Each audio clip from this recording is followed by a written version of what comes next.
Cuando hablamos de poder, casi siempre lo imaginamos como algo externo, cargos, títulos, autoridad formal, pero pocas veces hablamos de lo que ocurre con ese poder cuando nadie está mirando, y ahí es donde la vida de Carlos Magno se vuelve una lección incómoda pero profundamente útil, no porque fuera perfecto, sino porque entendió algo que muchos líderes prefieren ignorar: el poder que no se supervisa, se deforma, no de golpe, no necesariamente por maldad, sino por costumbre.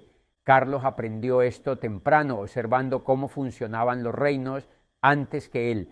Señores locales que empezaban siendo leales y terminaban gobernando como pequeños reyes, autoridades que con el paso del tiempo confundían el territorio que administraban con propiedad personal, decisiones que al principio parecían pequeñas concesiones y que años después se habían convertido en abusos normalizados. Carlos no necesitó teoría para entenderlo, lo vio repetirse una y otra vez. Por eso, cuando empezó a organizar su imperio, Carlos no cometió uno de los errores más comunes del liderazgo: delegar y desaparecer. Nunca confundió delegar con abdicar. Para él, entregar autoridad sin seguimiento era una forma elegante de lavarse las manos. Delegar no significaba soltar el control y esperar que la gente hará lo correcto. Esa idea le parecía ingenua, no porque creyera que todos fueran corruptos, sino porque entendía cómo funciona la naturaleza humana cuando el poder se vuelve rutina. Carlos había visto ese patrón demasiadas veces: señores locales que al principio gobernaban con prudencia y con el paso de los años empezaban a tomar decisiones cada vez más arbitrarias, no de golpe, sino gradualmente. Un impuesto extra aquí, un favor a un aliado allá, una ley interpretada a conveniencia. Nada escandaloso en apariencia, pero acumulativo. Carlos entendía que el problema no es el primer abuso, sino la normalización del pequeño desvío.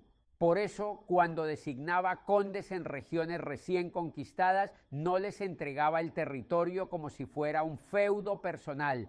Les daba funciones claras, límites definidos y la certeza de que su gestión sería revisada. Sabían que no gobernaban en la sombra, sabían que sus decisiones no desaparecían en el tiempo. Esa sola conciencia cambiaba la forma en que ejercían el poder. Un ejemplo claro se ve en cómo Carlos manejaba las regiones más alejadas del centro del imperio. En lugar de confiar en que la distancia diluiría los problemas, hizo lo contrario: envió supervisores precisamente a esos lugares. Él sabía que cuanto más lejos estaba una autoridad del centro, mayor era la tentación de actuar como dueño absoluto. Delegar sin presencia para Carlos era abrir la puerta al desorden. Incluso con hombres cercanos de su confianza personal mantuvo esta lógica. No hizo excepciones permanentes. La lealtad no eximía de supervisión. Carlos entendía que el poder pone a prueba incluso a los aliados más fieles y que confiar ciegamente en el carácter de alguien es una apuesta arriesgada cuando hay territorios enteros en juego. Su propia forma de gobernar refuerza esta idea.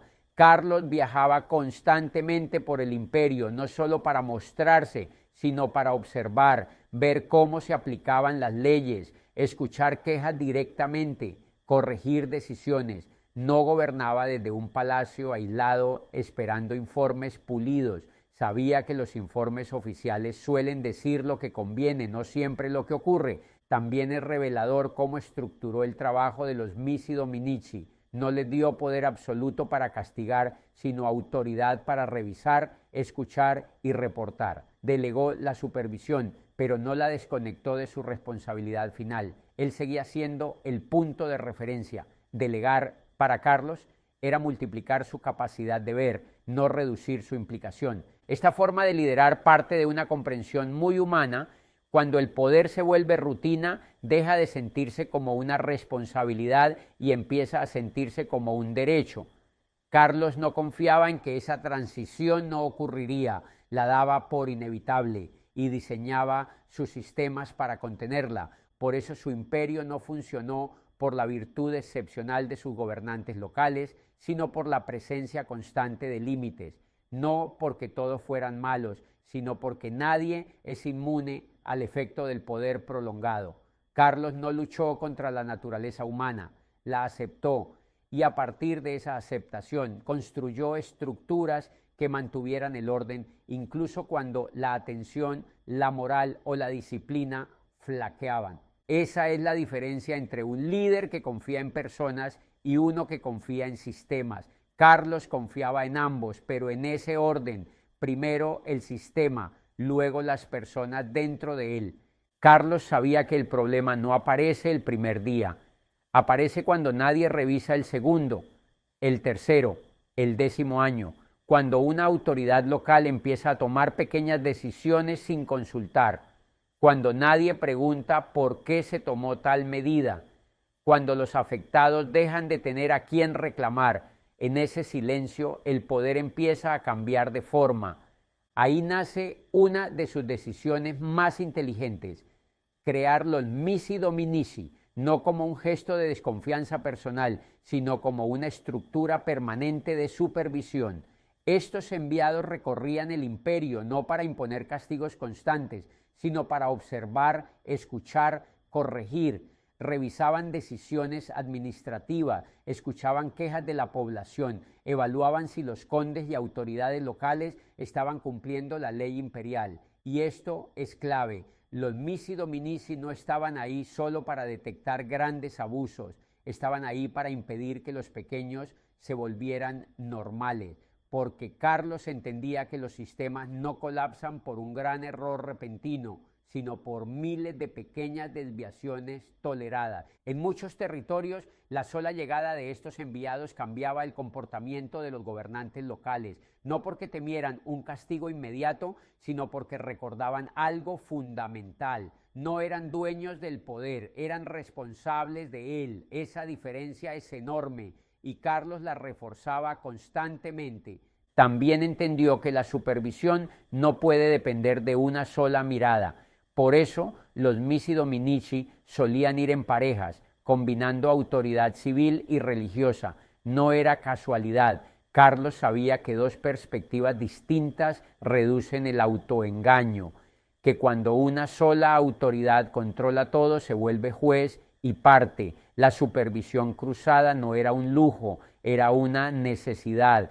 Este sistema revela algo profundo sobre su forma de liderar. Carlos no gobernaba esperando que todos fueran virtuosos, gobernaba aceptando que no siempre lo serían. No diseñó su imperio para personas ideales, sino para personas reales, con cansancio, ambición, miedo, comodidad, y diseñó alrededor de eso. Aquí aparece una lección que sigue vigente hoy. Muchos líderes modernos construyen sistemas basados en la confianza absoluta.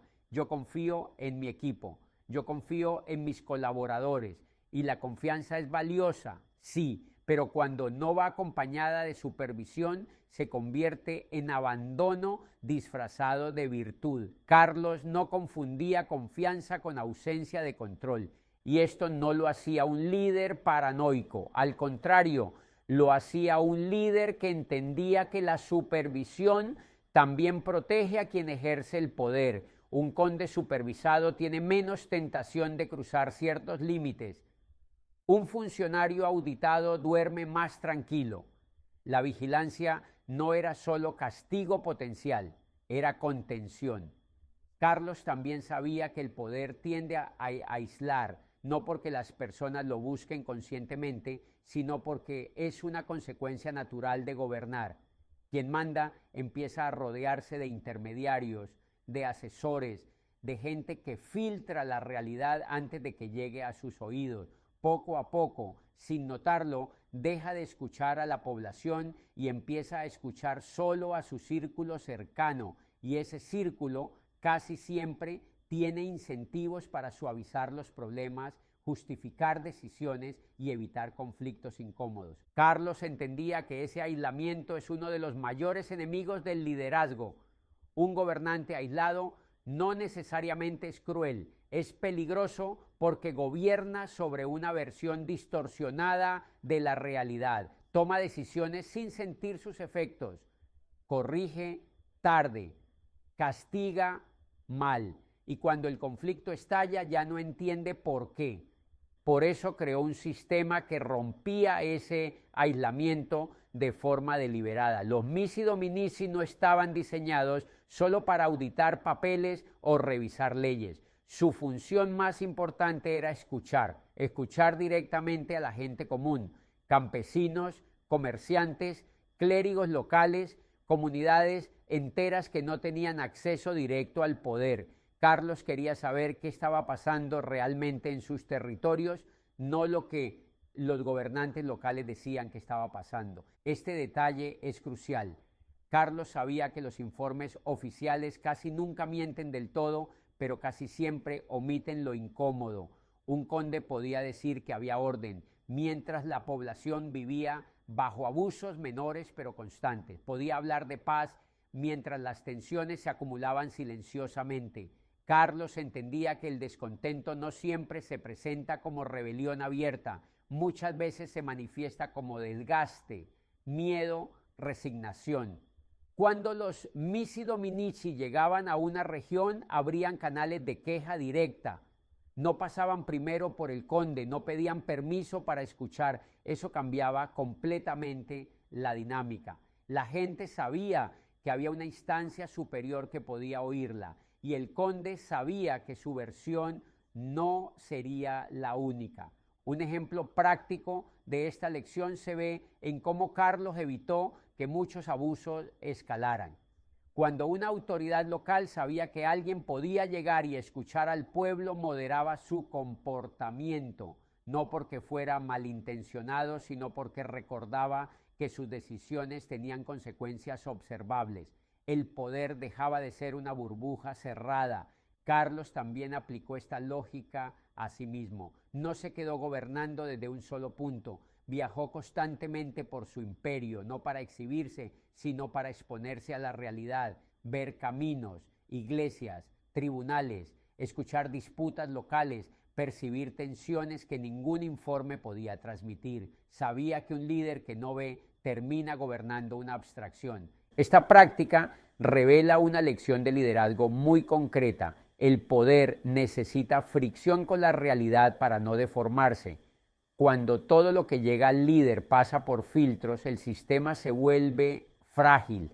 Carlos creó fricción intencional, canales donde la realidad podía colarse sin maquillaje. También entendía que el aislamiento no solo afecta a los grandes líderes, sino a los pequeños. Un conde que gobierna durante años sin supervisión empieza a creer que su forma de hacer las cosas es la única posible. Deja de cuestionarse, deja de escuchar. Los Misi Dominici rompían esa inercia, traían preguntas nuevas, miradas externas, comparaciones con otras regiones, volvían a conectar a la autoridad local con un orden más amplio. La lección aquí es clara y profundamente aplicable.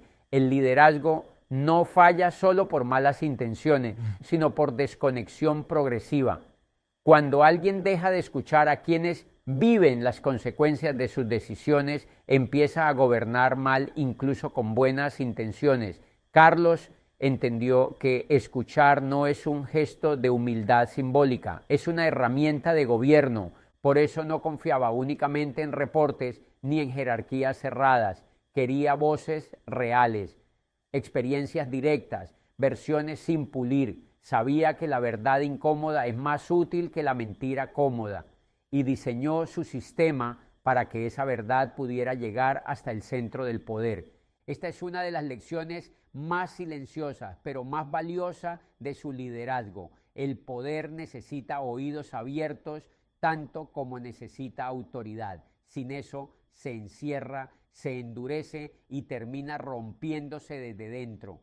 Carlos Magno lo entendió y por eso, más allá de sus conquistas, sigue siendo un caso de estudio sobre cómo evitar que el poder se convierta en una burbuja desconectada de la realidad. Esto nos muestra que supervisar no es controlar desde arriba, sino mantener abiertos los canales de realidad.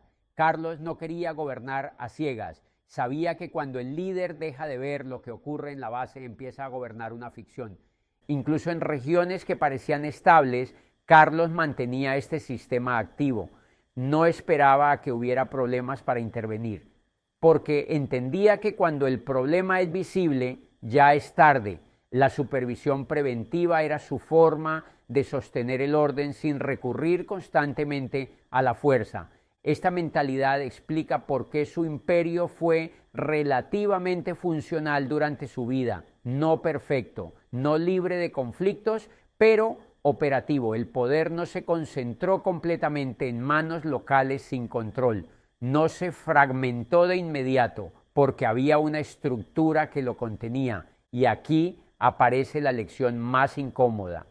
El poder no se vuelve peligroso principalmente por personas malas, se vuelve peligroso por personas normales que, sin darse cuenta, se acostumbran a no ser cuestionadas. Carlos entendía esto y por eso no basó su gobierno en la esperanza de la virtud eterna, sino en sistemas que corrigieran desviaciones humanas normales. Hoy vemos el mismo patrón repetirse en empresas, instituciones, gobiernos, líderes bien intencionados que delegan sin seguimiento, sistemas que dependen demasiado del carácter individual, proyectos que funcionan mientras hay buena voluntad y colapsan cuando esa voluntad se agota. Carlos nos muestra otra vía: aceptar la imperfección humana como punto de partida.